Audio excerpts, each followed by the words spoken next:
OK Google It is filmed before a live webcast audience. That's right. Brought to you by Taos Hum Hot Sauce. This is a game show with my dad. He has questions that he's gonna ask, and if you're watching, you're in the game. Get your QWERTY ready to play. If you don't know the answer, then it's okay. You can Google it, just do it fast and get it in. First in the chat, the points will win. Oh yeah, here we go. It's time for 20 more questions. Dad has 20 more questions for you. First right answer in the chat will get the points. It's just good to see everybody. Good to be together. Welcome to the show, everybody. Ladies and gentlemen, Google it. here he is, my father. Good to see you, Dad. It's good to be alive. It is good to be alive. Yep, I'm taking it one day at a time and trying to appreciate it. That sounds like a good modus operandi. Yep, more and more so. Yep. So where do these questions come from for tonight's show? You know, most of them are coming from today, up in the reading room, and picked up a couple books, and sometimes I just sit there and think about stuff, and something will pop in my head, and I'll be curious about it. Then I'll Google it and learn something, and then I'll make up a question. They all came out of my head, so you know, for your psychology majors, you're going to be studying what's coming out of my head. Don't study too much. No, you don't really want to. It's not a book you really want to read. There might be a question or two in here that you have to know, Dad, to really get the answer right. So that does advantage our family and friends a little bit, but they don't seem to win every week, so it doesn't seem to be too much of an advantage. If you're just tuning in for the first time, how this works is we have the chats coming in from Facebook, from Discord, from Twitch, from YouTube. It's a YouTube show, so I'm focusing primarily on the YouTube chat, but people have won on every platform, so there's no right or wrong place to watch the show. I'm not even sure if there's an advantage anywhere. But that's what I'm looking at, just to show you my YouTube chat here, and so we'll be watching that, and the first right answer in there gets the points. If it seems like you have a lot of latency, if you're behind everybody else, refreshing often helps. Refreshing the app or the window that you're watching in your browser can get you a few seconds, a few crucial seconds. We do it in 3 rounds. The first round is 10 questions worth 2 points each. The second round is 6 questions worth 3 points each. And the final round is 4 questions worth 4 points each. Now, for the first 2 rounds, if you get the right answer, you have to sit out the next round, give someone else a chance to get the points. But we also award a second place point for the first 2 rounds. So if you're the second right answer, you will get a point and you can continue playing on. You don't have to sit it out. So I think that's all the rules. We have my lovely wife keeping score here, and she'll help me stay right with the answers. Hey there. And I think, did I leave anything out? I think that's about it. Sweet. Yep, we ready to roll? I guess so. Without further ado, let's dive right Yep. in. Round 1, question 1. All right, let's see who's playing tonight. And hello, everybody. Good to see you. I can't see it's on the chat, so if you say hi to me, Nathan has to tell me you're saying hi to me. So I'm not just ignoring your son you. Joe just signed in. Hi, Joe. It's really been fun watching Joe being a father. Amazing, right? It's a wonderful process. Sure is. You Ganjo, surprise Joe. yourself.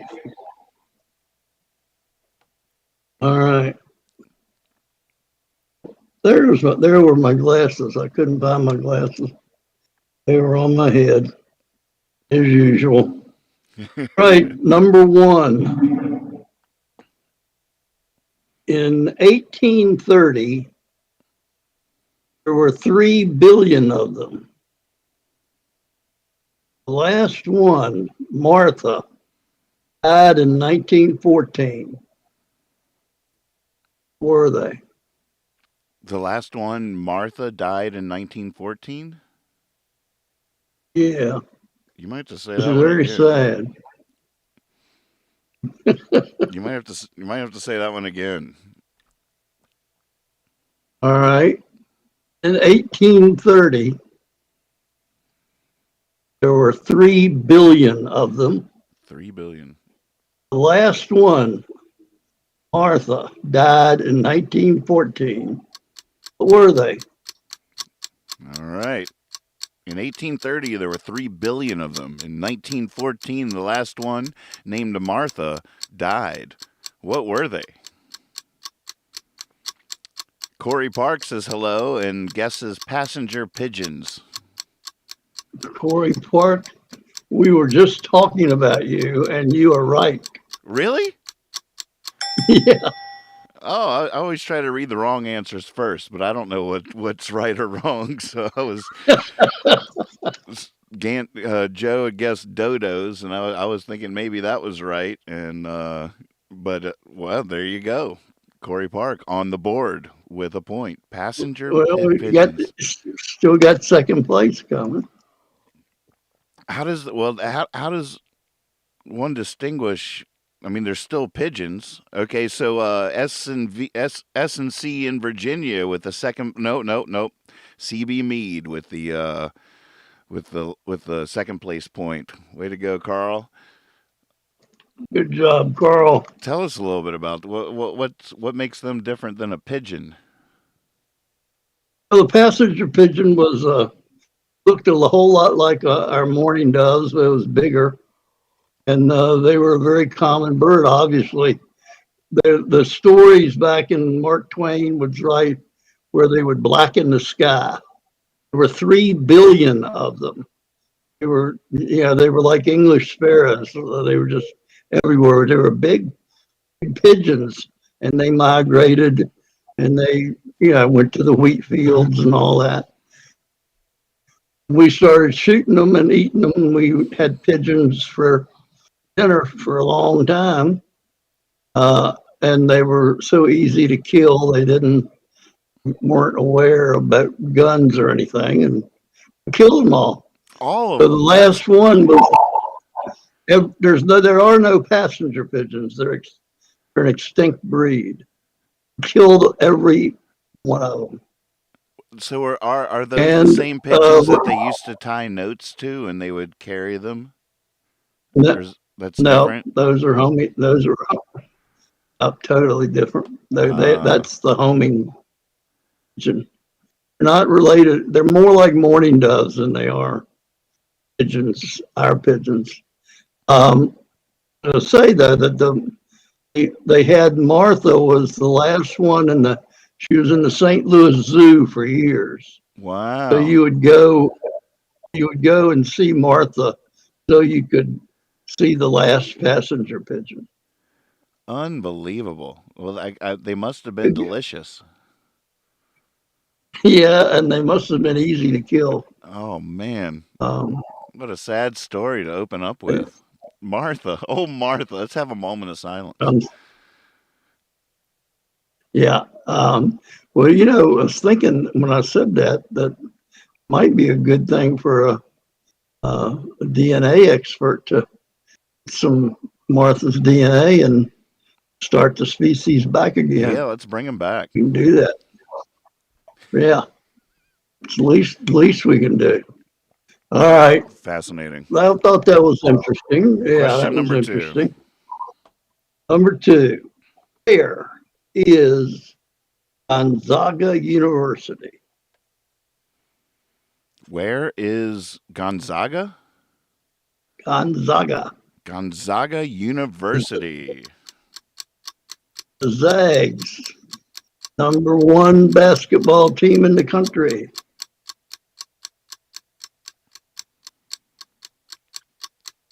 Oh, I'm seeing Spokane, Washington. Yeah, that is correct. Didn't know that. Would you accept Washington State? No, I want Spokane. It's better. All right, so S&C in Virginia with the first place points. You have to sit out the next question. With the second place point, though, is Ganjo. You're on the board, and you can play on. Congratulations. Good. All right, we're ready for number 3. Number 3.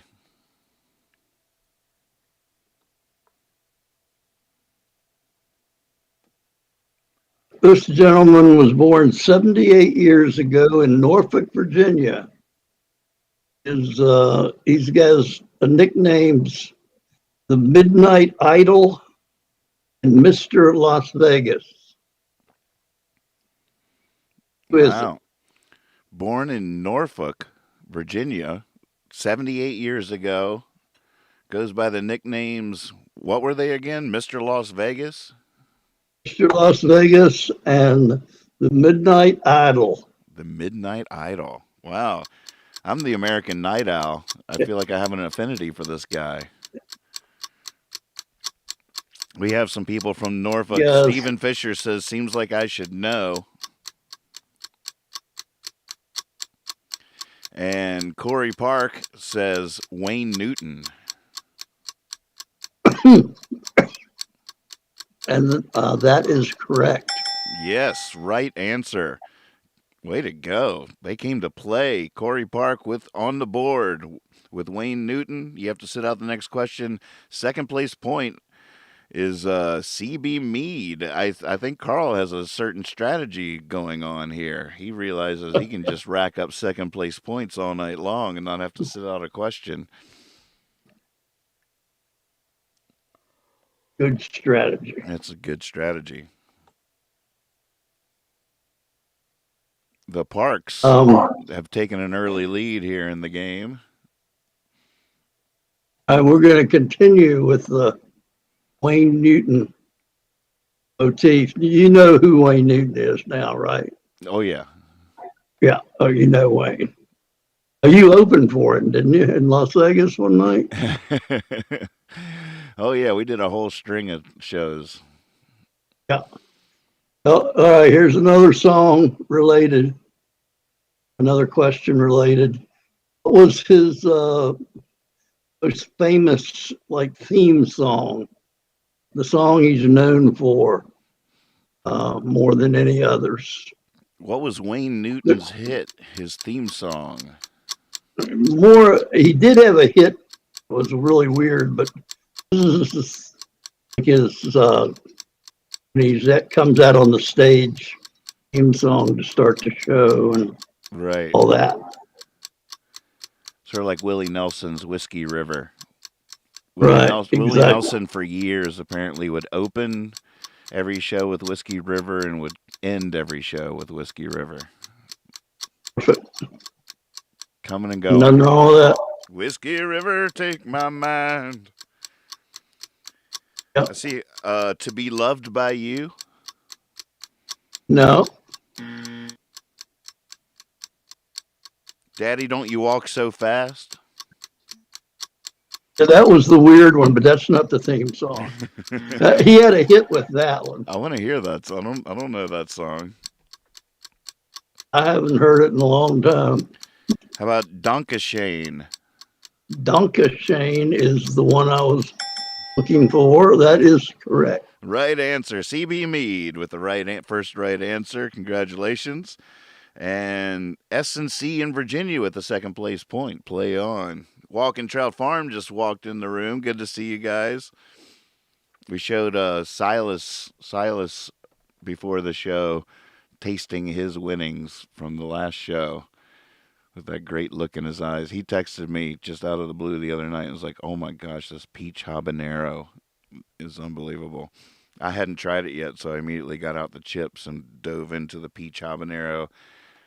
Just giving you some shout outs there, Walking Trout Farm. Your new varieties for 2021 are definitely next level.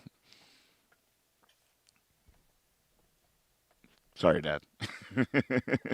No, that's great. That sounds like a great combination of flavors, habanero and peach. Right. So, it's really something else. Yeah. You should put some of that on your pasta, Kethra.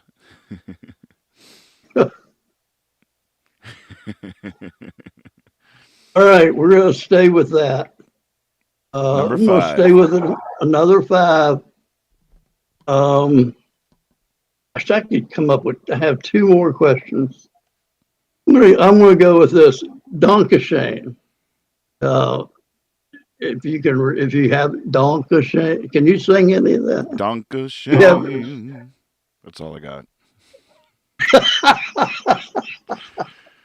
Dankeschön. Somebody else had a lot more of it. So here's your next question, number 5. What movie featured it as a song sung by the lead character? Oh. What movie featured Dankeschön as a song sung by the lead character? 1986 movie. Wow, 1980. I have no idea. 1986 movie. One of the most famous movies ever. And I'm in it, by the way. You're in it? Yeah.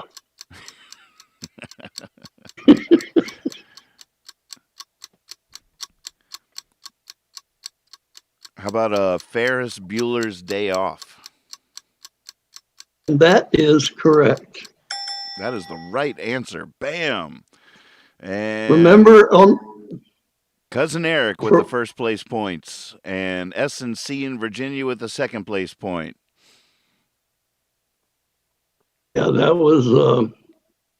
Remember, he was in the parade. That was the song he sang. Ferris sang.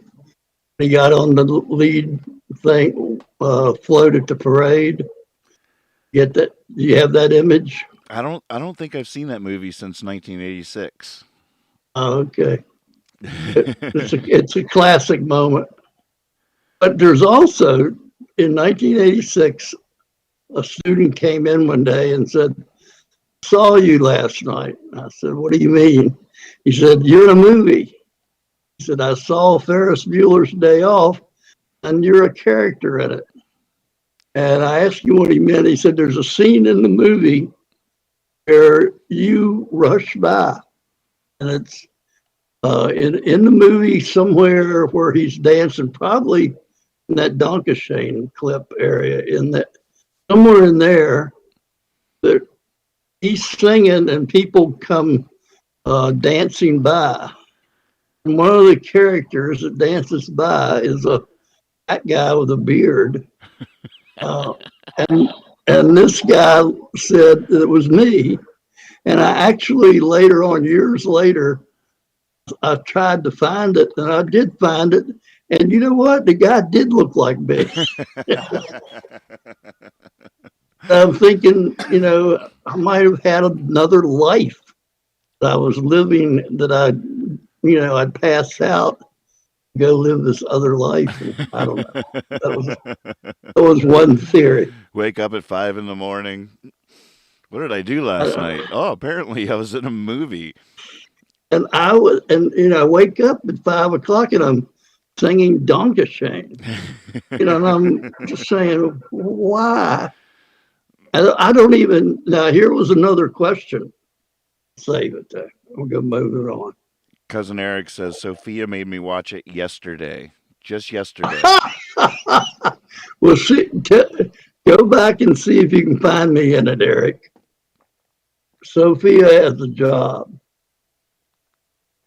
Yeah, I went screenshot. Let's see the screenshot. We have some capable sleuths that watch this show. We might be able to track down a screenshot for you, put it on your Facebook wall. That'd be great. That'd be great. All right. Number 6. Number 6. How long is a marathon? How long is a marathon?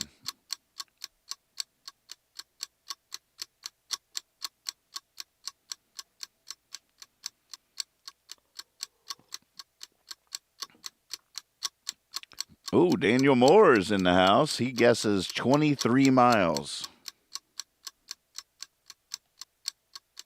I think he's a little short. 26.2 miles. I believe that is correct. Bam, right answer. S&C in Virginia with 26.2 miles. And Corey Park with the second place point. The Park's roll continues. Yeah, I had 26 miles, 385 yards. You just got to wonder about, I guess they're probably using the metric system, but they end up with 385 yards. Did that distance come because there was an original marathon course that just happened to be that long, and then I think so. All the other marathons modeled themselves after that? I think it was based on the marathon in Greece. Ah. Daniel would know that. Saul says, I've run 18 full marathons. I should know. Whoa! Isn't that impressive? That's amazing. I'll run the next one with you, Saul. Let's do this. I've already been working out. Well, I'll tell you what, Saul. It seems to me like you would have gotten away from him by now. That's amazing. It is amazing. All right, here we go. Number 7. Famous structure stretches from the Atlantic to the Pacific Ocean. What famous structure? What famous structure runs from the Atlantic to the Pacific Ocean? Oh, I bet I know what it is.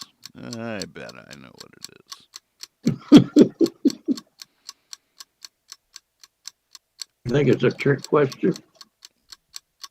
Let's see. Ganjo guesses Transcontinental Railroad. That is incorrect. Your other son, Daniel, guesses Erie Canal. That is more incorrect.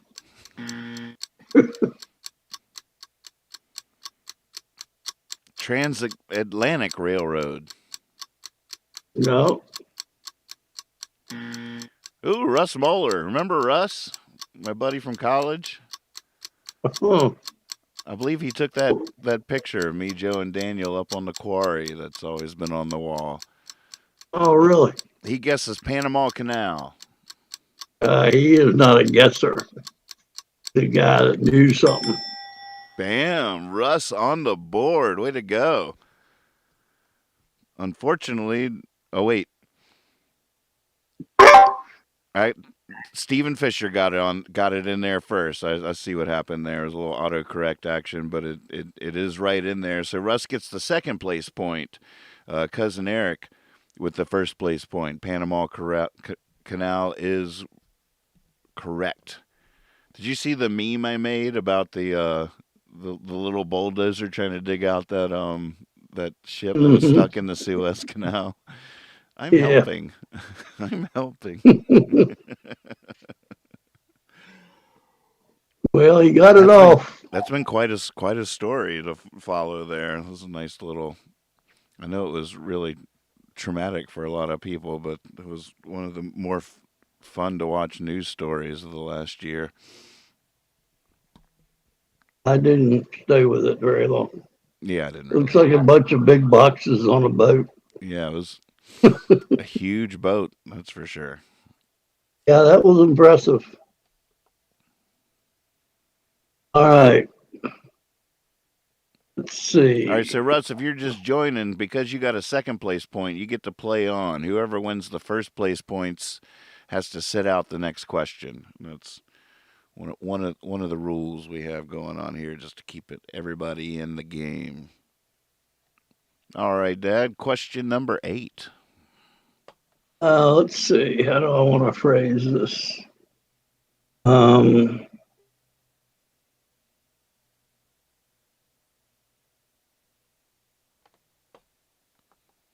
all right. In 1984, there was a movie about a mermaid. Oh yeah. Who played the mermaid? Who directed the film? Ah, we need both answers. Yep. In 1984, there was a movie about a mermaid. Who played the mermaid and who directed the film?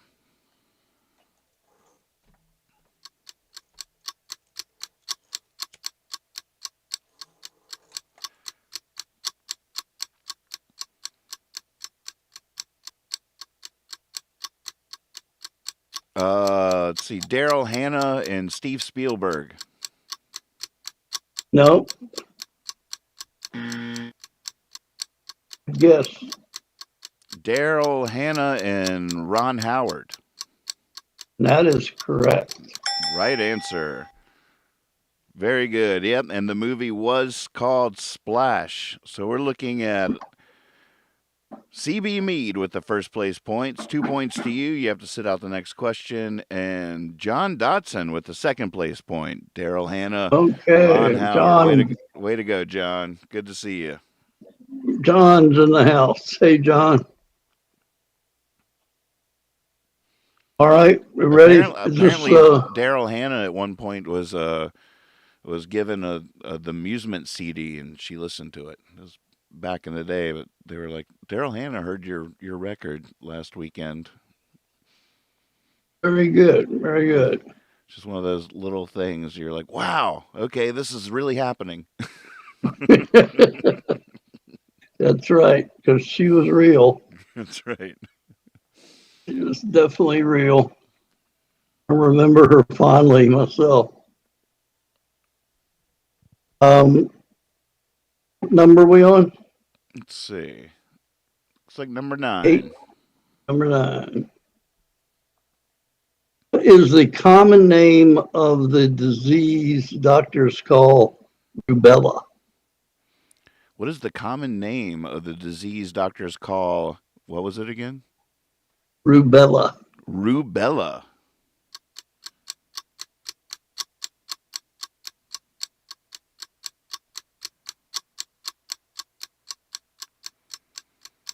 Oh, if this answer's right, I had that.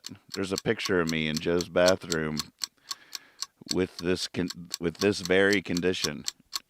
It's one of the funniest pictures of my childhood I've ever seen. Measles.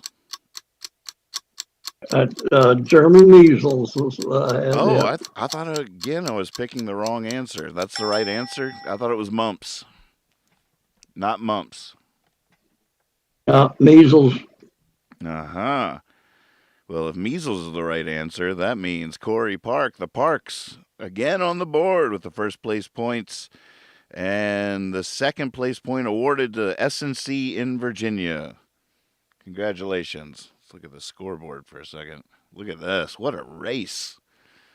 We have a two-way tie for first, but CB me it's still anybody's game. Amazing. Would you say German measles? Yeah, it was called German measles. Yes, there are different kinds of measles.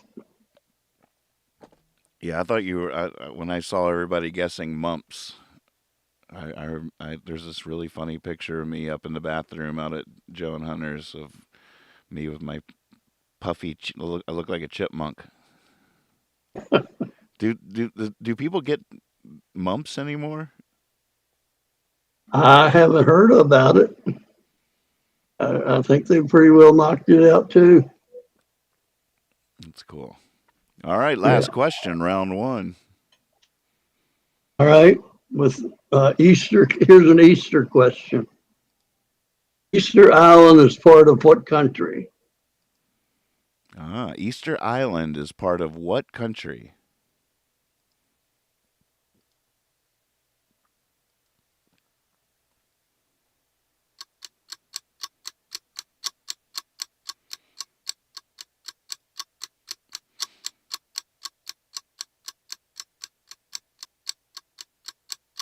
Wasn't it just recently that they actually dug down and realized that there were entire bodies attached to the heads? Am I remembering that wrong? I don't recall that. El Salvador.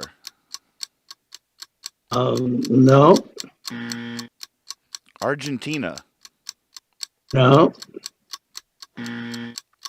Chile. Yep. Right answer. All right. Looks like S&C in Virginia with the first place points, and Daniel Moore with the second place point. Congratulations, you're on the board at the end of round one. Look at this. Look at this race. We got a lot of great names on the board. So good to see everybody. S&C in Virginia just pulled ahead a little bit with that last question. The Parks are right on their heels, followed by CB Mead, Cousin Eric, and then Ganjo, Russ, John, Daniel, all on the board. We'll be right back right after this short message from our sponsor with round two. My name is Joe Marcoline, and my wife and I live and own and operate Walking Trout Farm, which is located in the middle of BLM land, about 45 minutes south of Taos. Here's what came in the mail the other day here in Nathan's land.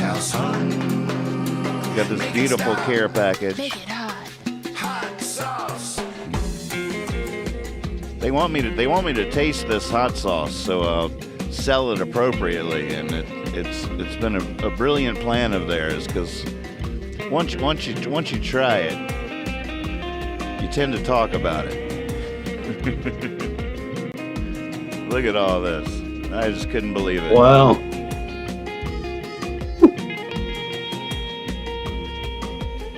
That's enough heat for the rest of your life. It is, right? I got presents for everybody. I'd like some of that peach habanero. Yeah, I'll bring you a bottle over.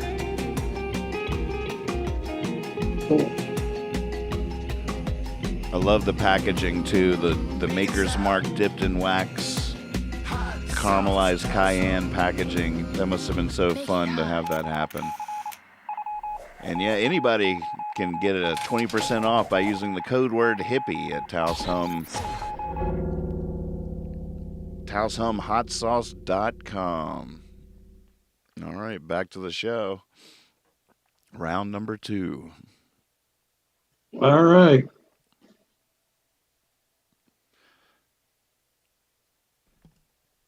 Number one. The first Easter eggs were dyed what color, symbolizing what? Oh, what a great question. The first Easter eggs were dyed what color, symbolizing what? I have a guess. I want to hear it. Walking Trout Farm says, no worries, it's in the mail tomorrow to you, Mr. Moore. Oh my goodness. Thank you so much.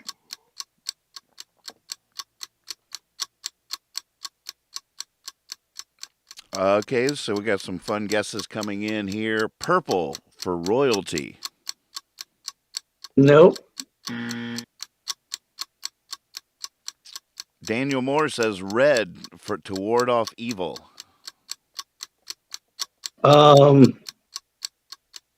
Red is correct. I don't think the second answer is acceptable. Let's go through some of the wrong answers though, because I like them. I tried to do the wrong answers first, but I don't know what the right answer is, so I get it wrong a lot. Yellow for spring. That was my guess. Yellow for the sun and for spring. Nope. Blue for rebirth. I like that guess. Pink for fertility. That's a fun guess. And Isn't that funny? but we have red for the blood of Jesus. And that's correct. Bam. Red for the They blood of were Jesus. they were a little bit more negative than our people. So Cousin Eric with the first right answer. That's 3 points to you. You have to sit out the next question. Congratulations. And 1 point will go to S&C in Virginia. Way to go. All right.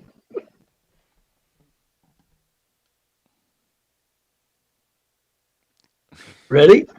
For number Yeah, 2. I'm reading the funny. Yep. What are you reading that's making you laugh? Well, then I realized I wouldn't be able to get much mileage out of it. But Ganjo says red for the color of the sock beside your Lincoln Logs. But that made me laugh because I know what Bill Hicks bit he's referencing there. That's really funny. Oh, that's great. That's funny.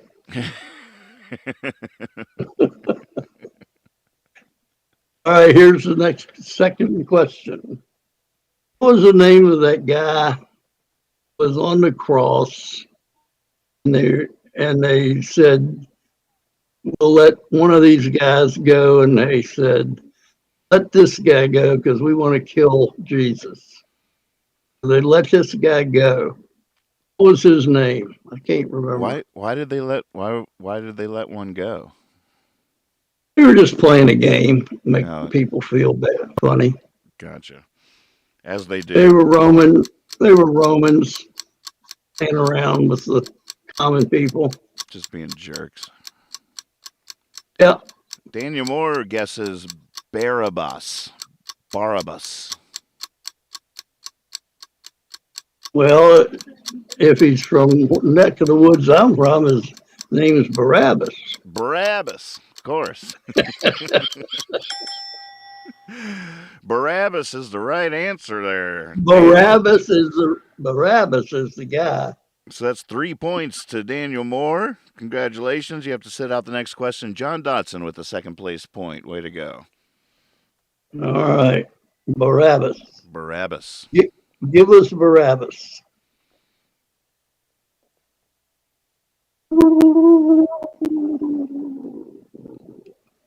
Right. Number 3. What holiday is celebrated on the last day before Lent begins? What holiday is celebrated on the last day before Lent begins? I still haven't fully gotten my brain around what Lent is. It's a period of time, right, where people stop doing things? It's a period of time of 39 days or 30 days, some number of days before Easter. And that's when you start doing your Passover and your other religious activities.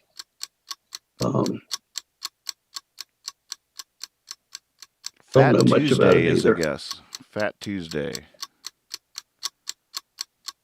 Fat Tuesday's probably acceptable. Of course, I know it by the French because I tend to speak French when I'm by myself. You do That's that so too? funny. That's so weird. I never knew I got that from you. So Yeah, I've always done it. It's not Ash Wednesday? No. All right, so we're gonna say yes to Fat Tuesday, but what's the French pronunciation?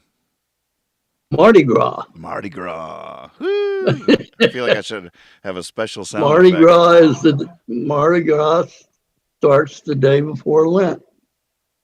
Okay, so if we're accepting Fat Tuesday, that's Stephen Fisher, Cousin Eric, with the first place points, and S&C in Virginia with the second place point.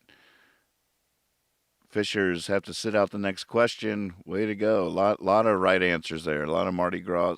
So I assumed Ash Wednesday was going to be right because it's the day after Fat Tuesday, but I could be wrong about that. I was assuming that was the case. Well, it's the case for Ash Wednesday, but not the day before Ash Wednesday. Oh, so Ash Wednesday is the first day of Lent? I believe it is, yeah, Yeah. based on what you just said. All right, I'm ready. All right, we're ready. What number we on? Number 3? 5. Wait, number 4. Number 4.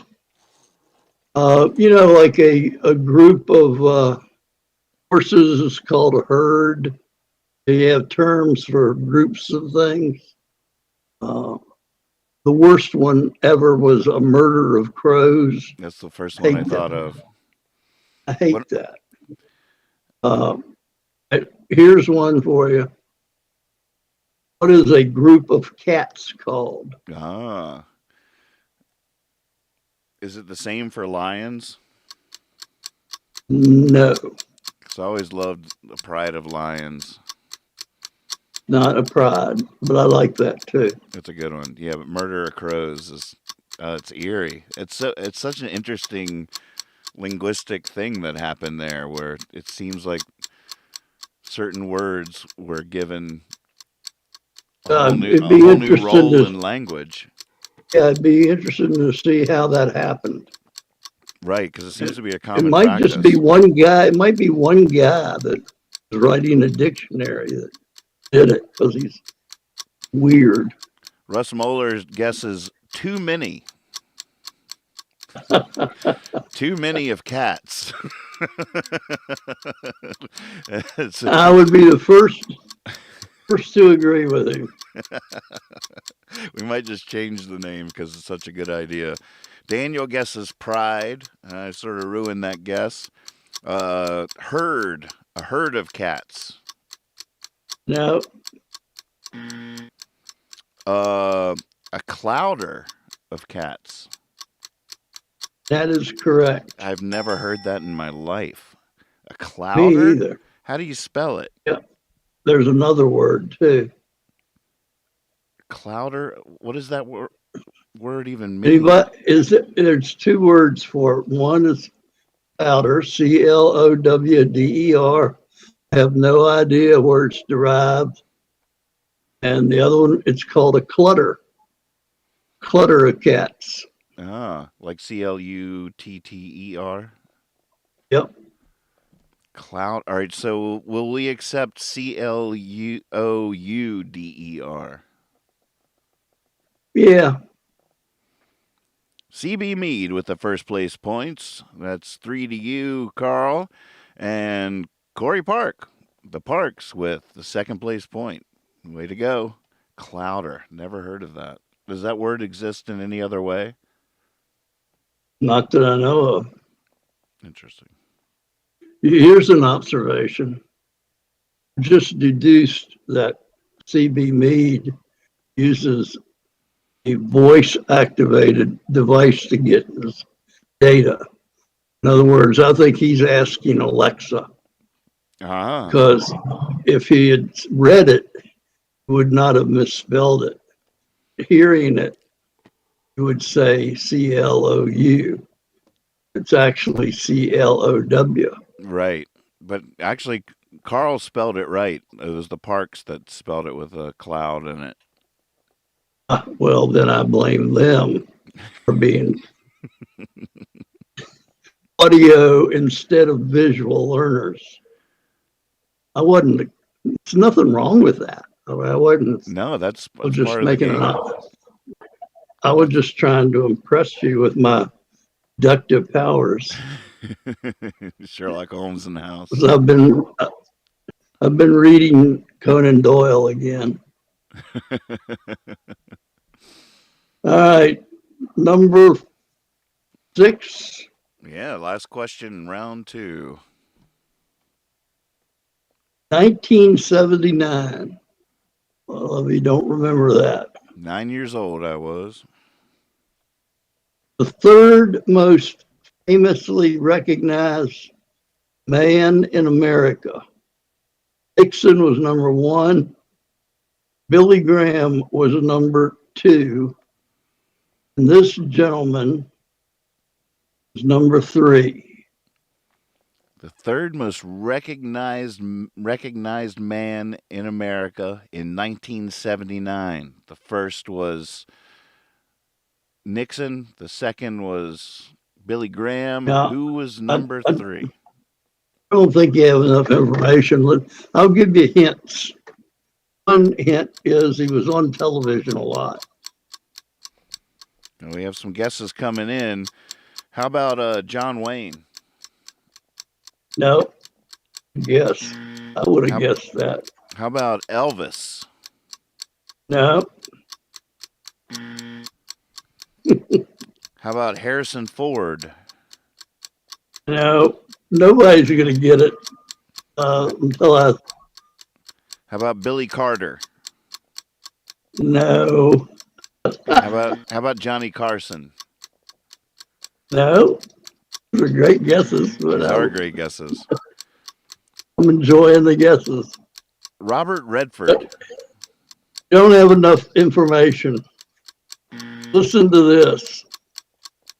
He was famous for one line that began with the 2 words, "Ladies, please."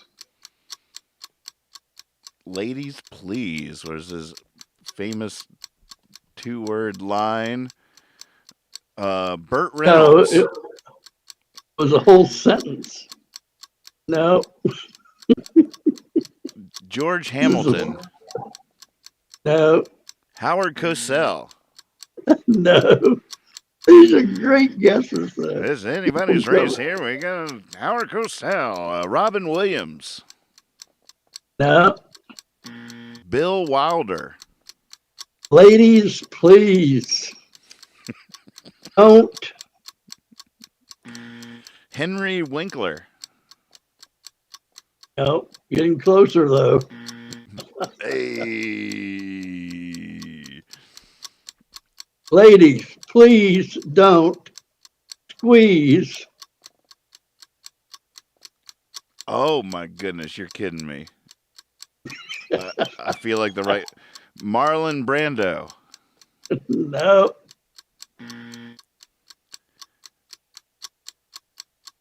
Tom Jones. no. Mr. Whipple. Mr. Whipple What? is correct. I don't know about this question. What? Mr. Whipple is the third most recognized man in America in 1979. Yes. Did 540 commercials that year. Oh my gosh.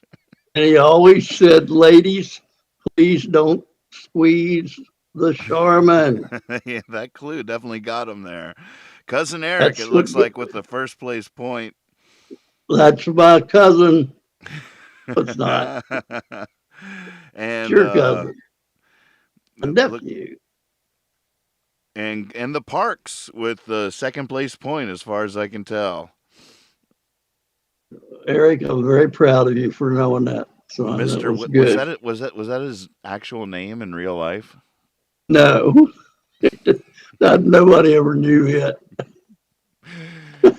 At the end of round 2, folks, look at this board. This is exciting. Cousin Eric pulling ahead with 13 points, but followed close behind S&C in Virginia with 11 points. CB Meade with 9 points, tied with the Parks with 9 points. Wow. We got Daniel on there with 4 points. John's on the board. Russ is on the board. Ganjo's on the board. Wow. And we just have a wonderful... What do you call a bunch of people watching OK Google It on a Wednesday night? A conglomeration. A conglomeration of a quorum? What was that? The beluga? Did I get that word right? A quorum? Well, yeah. A quorum is just a term for when you have a majority so you can vote at the meeting. A fiasco. We used to say a quorum of belugas is 1. Right. In other words, we make our own goddamn rules up. That's right. A conspiracy. Oh, I like that, Honey Hive. A conspiracy of viewers. Okay, Google it.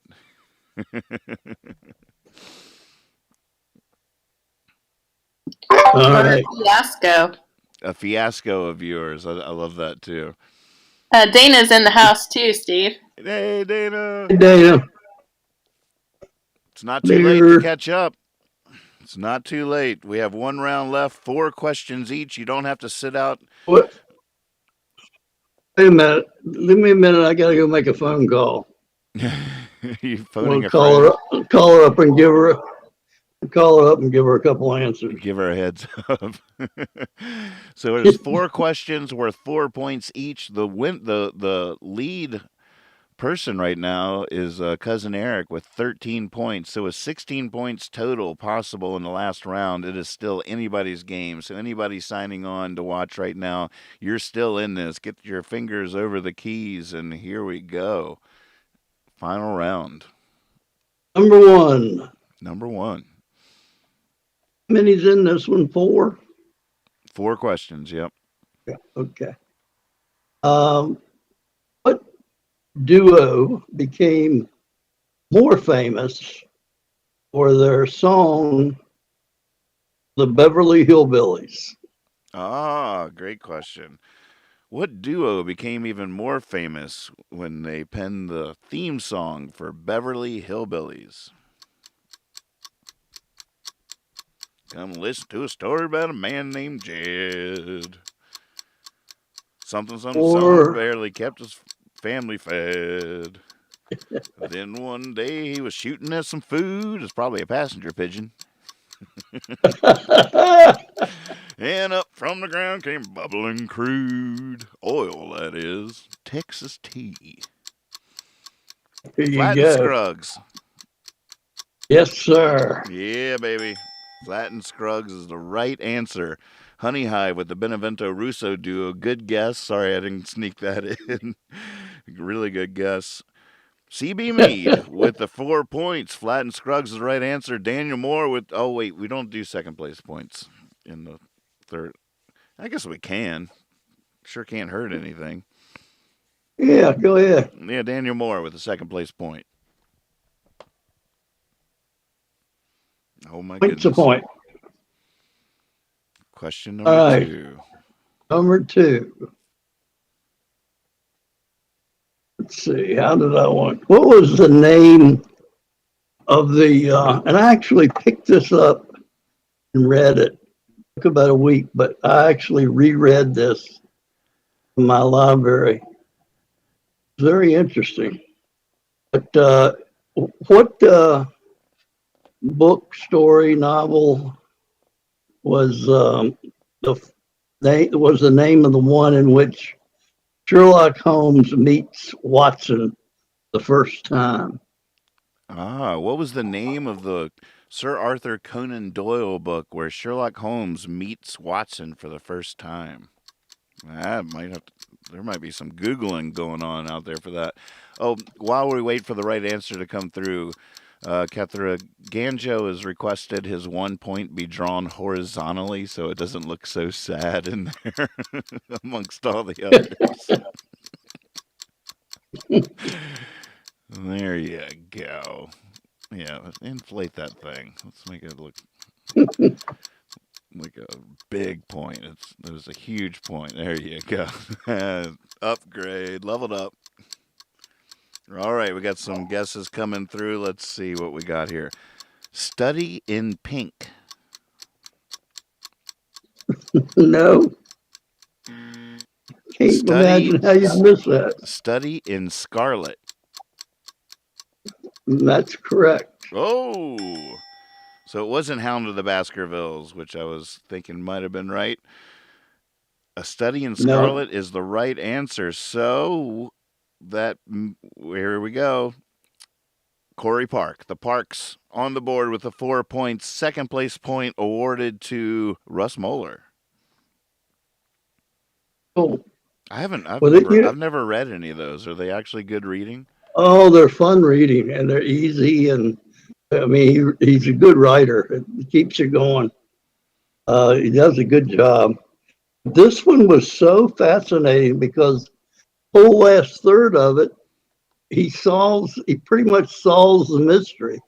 And then there's this little novella about Mormons in Utah killing this guy that explains why the guy did what he did. Interesting. I'd never had remembered that. It's like a whole nother story. It switches to Utah and early Mormons out there. It was amazing. It was Wow. amazing. That's interesting. It really was fascinating. All right. Number three. Number three. All right. When you go through the food line or even your grocery store in the frozen foods in the breakfast section, you see this one guy's picture and all this stuff.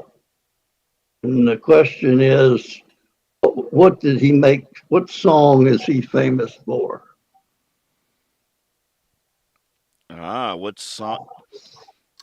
I think I'm picking up what you're putting down here.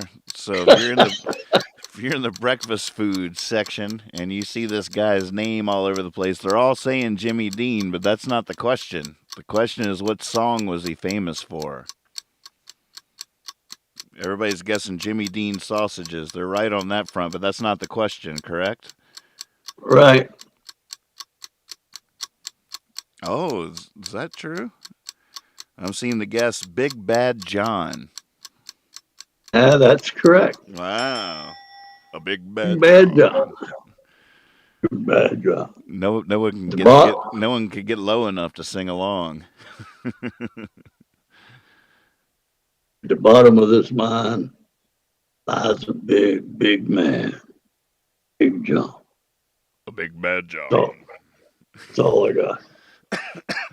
There used to be a lot more songs like that. I'm thinking of like Jim Croce with Bad Leroy Brown, and it seems like more folk singers took a stab at creating legends with this old good folk song tradition. I should do that at some point. Create a legend, a myth. He's bad, Leroy Brown. All right, let's see who can possibly win. Normally we relegate the final question only to who could possibly win, and it looks like we do have, let's see, the Parks are there with 17 points. Cousin Eric is there with 13 points, so he could tie it up. You might need a reserve question just in case. We got 13 points, CB Mead. I got one. He could tie it up. So it looks like it's just between the Fishers, Cousin Eric, the Parks, and CB Mead. If Cousin Eric or CB Mead get the first right answer, then we're gonna have to have a tiebreaker between him and the Parks. And I believe I'm seeing that right. So Cousin Eric, CB Mead, and the Parks. Corey says my heart is beating so fast. Get your hands over the keys, and here we go with the final question, possibly.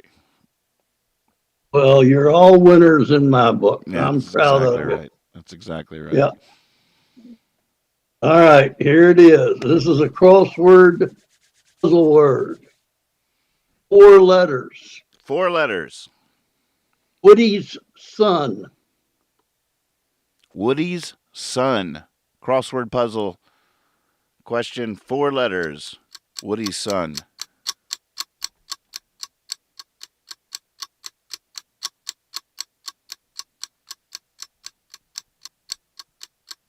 Oh, goodness. My heart's beating pretty fast, too. Goodness.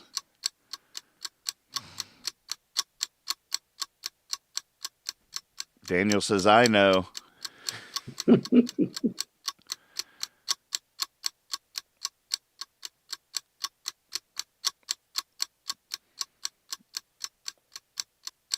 All right, so we're only accepting answers from the 3 people I mentioned. I see some right answers coming through. Is Arlo the right answer? Arlo is the right answer. Arlo's the right answer. That means the Parks have taken it. Their answer was in there first. Congratulations. Walking Trout Farm is waiting to hear from you for the 2 flavors you'd like to try next. And ladies and gentlemen, what a game. We have a winner. The Parks, Corey Park. Congratulations.